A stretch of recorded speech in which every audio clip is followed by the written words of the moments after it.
그 제가 나온 그 잡지 사진을 이렇게 다 오리셔가지고 그날 또 비가 오는 날이었어요. 그래서 우비에다가 다 붙여가지고 오셨더라고요. 근데 그분께서 플랜카드를 들고 나오시는 거예요. 그래서 그 플랜카드를 보니까 내년에도 저녁 미룬다. 내년에도 하윤 올까봐 라고 이렇게 적어주신 거예요. 너무 감사한 기억이 있습니다. 아니 군인이 전역을 미룬다는 건 그야말로 찐사랑, 그렇죠. 참사랑.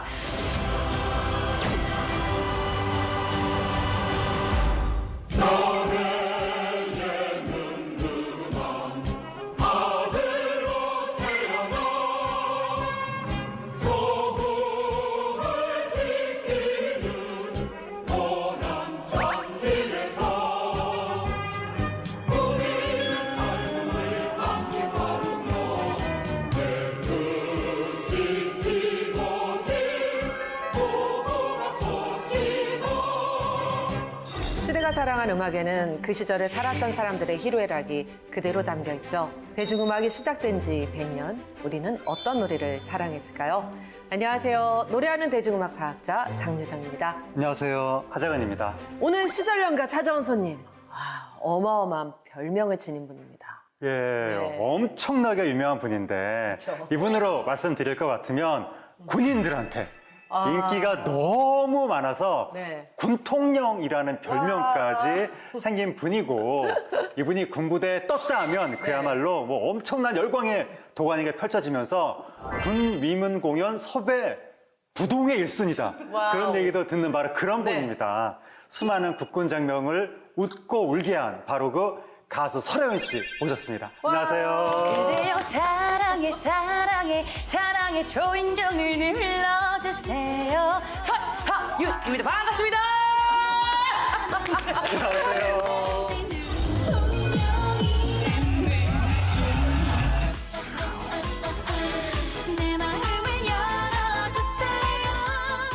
예, 안녕하세요. 반갑습니다. 설혜은 씨를 직접 보니까 정말 반할 것 같습니다. 아름다우신 분이 말씀해 주시니까 기분이 좋습니다. 저도 좋습니다. 네. 그래서 군인들의 마음이 설렐 수밖에 없을 것 같은데요. 근데 군통령이라는 별명 어떻게 생긴 건가요? 사실 제가 군인 잡지 힘 표지 모델을 제가 발탁이 되어서 그로 인해서 그 표지 모델 한 덕분에 위문 공연에 굉장히 많이 초대가 되었어요. 그래서 갈 때마다 제가 캘린더를 적어요. 보니까 한 달에 제가 이틀에 한 번꼴로 12부대를 다녔더라고요. 그래서 굉장히 많이 다녔던 기억이 있습니다.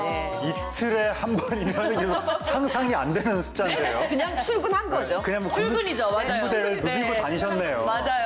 엄청나게 인기가 많으니까 여기저기서 찾아서 아마 그렇게 됐던 것 같은데, 감사합니다. 그렇게 수많은 군부대에서 공연을 하면서 가장 기억에 남는 순간은 어떤 게 있었나요? 제가 그 제5기갑여단에 갔었던 적이 있었는데 거기에서 그 제가 나온 그 잡지 사진을 이렇게 다 오리셔가지고 그날 또 비가 오는 날이었어요. 그래서 우비에다가 다 붙여가지고 오셨더라고요. 근데 그분께서 플랜카드를 들고 나오시는 거예요. 그래서 그 플랜카드를 보니까 내년에도 저녁 미룬다. 내년에도 하윤 올까봐 라고 이렇게 적어주신 거예요.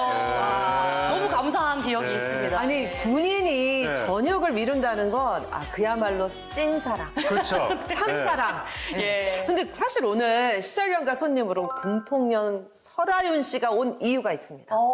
지금 군대 얘기가 많이 나왔는데 혹시 오늘의 주제곡이 군인과 관련이 된 건가요? 군가?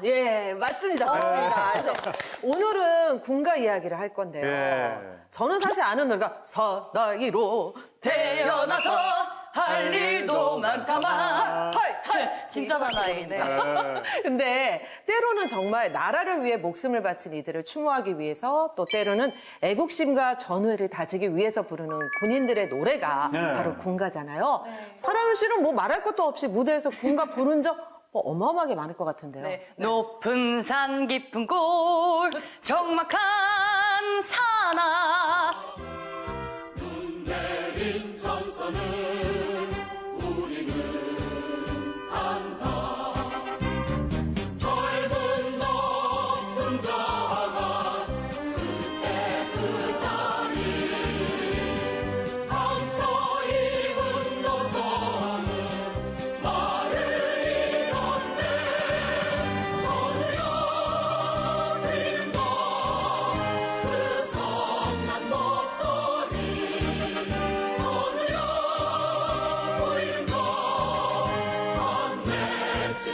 눈동자 전선을 간다라는 노래도 너무 좋아하고요. 멋있는 사나이 많고 많지만 바로 내가 사나이 멋진 사나이 멋진 사나이도 너무 좋아해요. 네.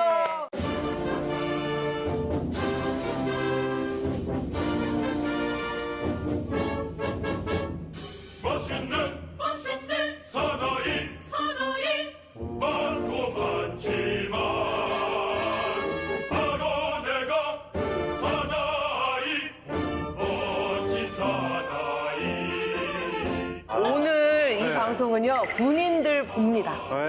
무조건 봅니다. 봐주세요, 봐주세요. 군 장병들과 군대를 다녀온 경험 있는 수많은 국민들이 열심히 이제 보실 것 같은데 또 군가를 부르실 때하고 또 트로트를 부르실 때 창법에 무슨 차이가 있나요? 아, 제가 방금 불러드렸던 네. 창법처럼 씩씩하게, 네. 우렁차게 높은 산 깊은 골 이렇게 부른다면 네. 트로트 높은 산 깊은 골 적막한 산아 이렇게 약간 조금 간드러지는 창법. 후자로 불렀을 때 장병들이 더 좋아할 것 같아요. 그럴 것 같아요. 그래서 그 생각했어요. 그렇죠? 아, 자, 그럼 군인들의 아이돌 우리 설아연 씨가 오늘의 주제곡을 한번 소개해 주시죠. 네, 오늘의 주제곡 1970년대 발표된 군가. 웅장한 멜로디에 끈끈한 군인들의 전우회를 표현한 가사가 인상적인 곡. 2025년 3월 국방일보 병영 차트에서 실시한 설문조사에서 NZ 장병들이 좋아하는 군가 3위로 등극하며 세대를 넘어서 사랑받는 군가를 인정받는 곡이에요. 바로 전우.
전우가 네. 1973년에 발표된 네. 70년대 노래거든요. 네, 70년대 네, 저랑 나이가 비슷하거든요.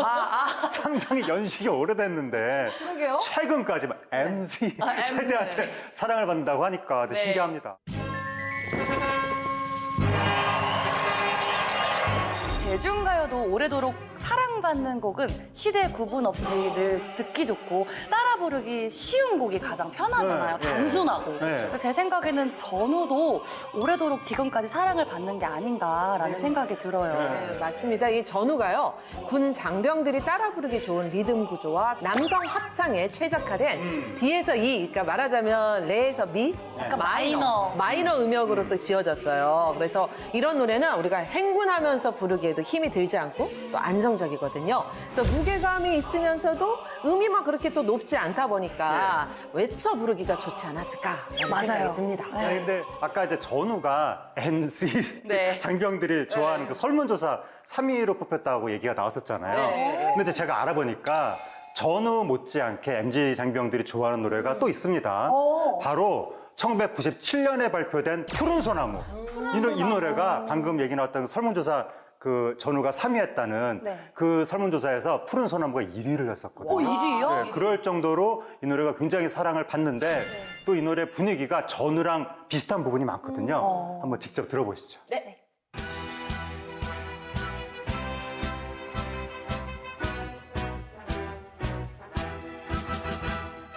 이 강산은 내가 지키노라 당신의 그 충전 하늘 보며 힘껏 흔들었던 평화의 깃발 다시 선 이 땅에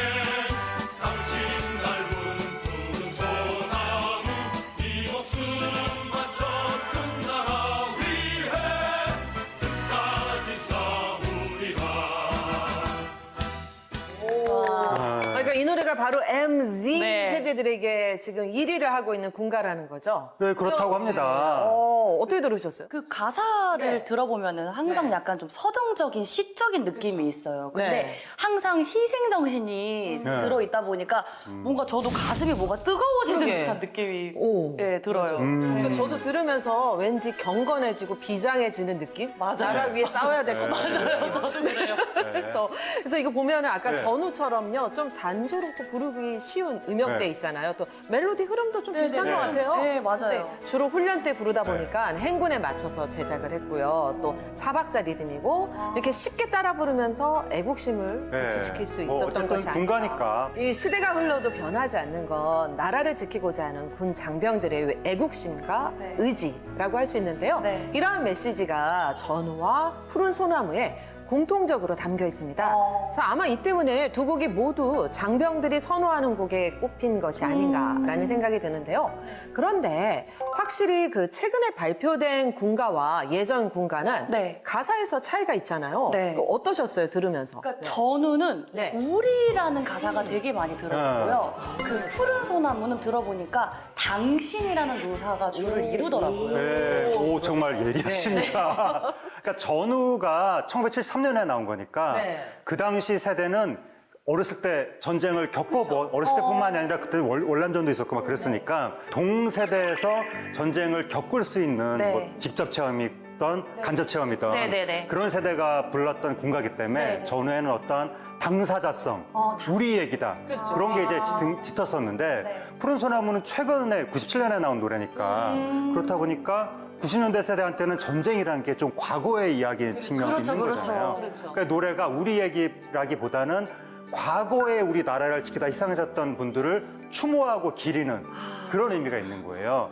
그러니까 아까 말씀하신 것처럼 전우라는 노래가 70년도에 이렇게 발표가 됐잖아요. 네. 네. 그 1973년도에 한국 전쟁이 끝난 지 20년 정도 흐른 시점인데 네. 어떤 일이 있었길래 그 당사자성이 짙게 느껴지는 건지 궁금해요. 당시 대한민국 군대와 안보는요, 어떤 상황이었는지 KTV 자료 영상을 통해서 확인해 보시죠. 내 고장은 내 힘으로 지키자는 구호 아래 지난 1968년에 장설된 우리 향토 예비군은 그동안 47회에 걸친 대소작전에 참가해서 수백 명의 무장 공비와 간첩을 사살 또는 생포하는 큰 전과를 올렸는데 이것은 후방 총 전과의 60%를 예비군이 거둔 것입니다. 나 자신을 보호하고 가족과 재산을 지켜야 할 책임은 바로 나 자신에게 있는 것이며 적으로부터 우리를 지키기 위해 자주국방 태세를 확립하는 데 앞장서야 하겠습니다. 우와. 네. 가상 상황으로 북한이 서울에 공비를 대량으로 침투시키는 거를 예. 가상해가지고 그 훈련을 하는 모습이네요. 저 때는 언제든지 공비가 올 수 있다는 공포심에 막 가득 찼던 시대였고 우리 어렸을 때 되게 그런 공포가 좀 많지 않았어요? 그렇죠. 네. 저 때는 북한이 우리나라보다 더 셌기 때문에 북한의 군사력이 더 강했기 때문에 항상 북한이 도발할 수 있다는 공포가 있었죠. 정부는 지난 2월 18일에 청와대 국무회의에서 비상시국하의 생활지표가 될 총력안보 지도요강을 채택 발표했습니다. 첫째, 자조하는 정신, 즉 스스로를 돕는 정신을 가지고 자신의 힘으로 고난을 극복하는 용기와 지혜를 지니는 것입니다.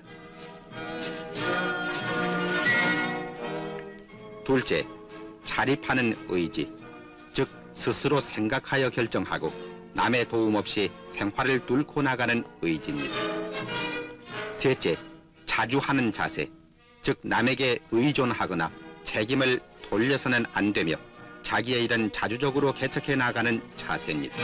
넷째, 협동하는 행동, 즉 사회와 국가에 대한 공동의 운명을 가지고 믿음과 사랑으로 단결하고 협동하는 것입니다. 다섯째, 노력하는 지혜, 항상 노력하고 근면하면서 지혜롭게 행동하고 분수에 맞는 생활을 하는 것입니다. 여섯째, 자위하는 용기, 즉 우리는 스스로를 수호하고 스스로의 국가를 지키는 용기를 가지는 것입니다. 12년을 꼴던 월남 전쟁이 드디어 끝났습니다. 닉슨 미국 대통령이 전쟁 종결을 선언함으로써 우리나라 시간으로 1월 28일 월남 평화협정이 정식으로 그 효력을 발생했습니다. 이로써 이날부터 60일 안에 모든 미군과 그 밖의 외국군 철수와 포로 석방이 실시됩니다.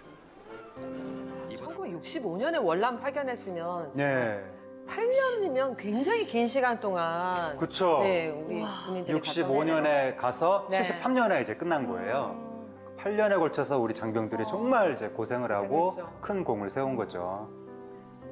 월남에서 그러니까 아까 갈 때는 흑백이었는데 돌아올 때는 지금은 칼라로 또. 바뀌어 있는 것 같아요. 네, 색이 그때 살아났네요. 당시에는 TV가 흑백이었었어요. 그러니까. 지금 TV는 뭐 당연히 흑백이고 네네네. 필름도 아마 필름도. 65년에는 흑백 필름이었다가 73년은 지금 칼라 필름을 썼나 봐요. 네. 비디오 TV는 다 흑백이었지만 방금 나온 거는 이제 필름으로 찍은 거니까 저 때는 총천연색이라고 했었죠. 네, 총천연색. 네, 칼라라고 안 하고. 정말 고생하신 것 같아요. 그 백마부대가 시절. 네, 백마부대. 뭐 베트남에서 대민 지원 사업을 하면서 유치원 건립했었네요. 네. 아, 저렇게 베트남 국민들을 도와드리기도 하고 베트공들이랑 싸우기도 하고. 1970년대 국방 관련 상황을 봤는데요. 기억에 남는 장면이 있으세요? 아니 정말 네.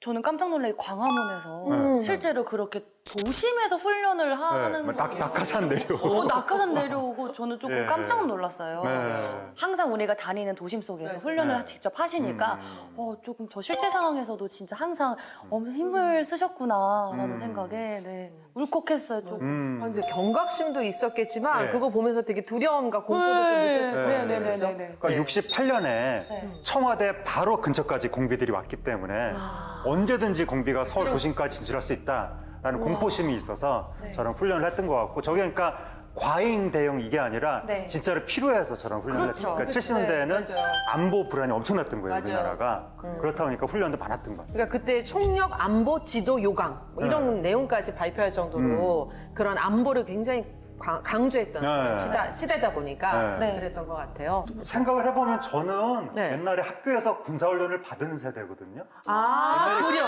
교련. 과목이 있었어요. 교련이라는 과목이 있어요? 그렇습니다. 그래서 이제 막 이런 얼룩덜룩한 개구리 무늬 아, 오늘 이게 그 옷이 오늘 그 옷을 입고 오셨네. 학교에서 그런 옷을 딱 입고 군사훈련 막 받고 네. 학교 안에 막 대장님도 있고 막 그랬었거든요. 네. 그랬던 고등학교 시절 때까지요? 고등학교 때까지. 우와. 네. 야, 총검술 막 이런 거 훈련하고 막 총력 안보. 네, 그랬던 시절입니다. 아, 근데 우리는 그건 했어요. 붕대를 어떻게 감아야 되는지. 네, 여자들은 그런 거 했었죠. 네, 열심히 부상병. 이거 잘 감아야지 그게 점수예요. 이게 아, 제대로. 그래요? 네, 붕대를 어떻게 잘 감나 완벽하게. 그러면 거기에 따라서 점수가 또 달라지는 했었어요. 신기하네. 하유 씨는 완전 너무 신기해요 지금. 다른 세상이야. 너무 다른.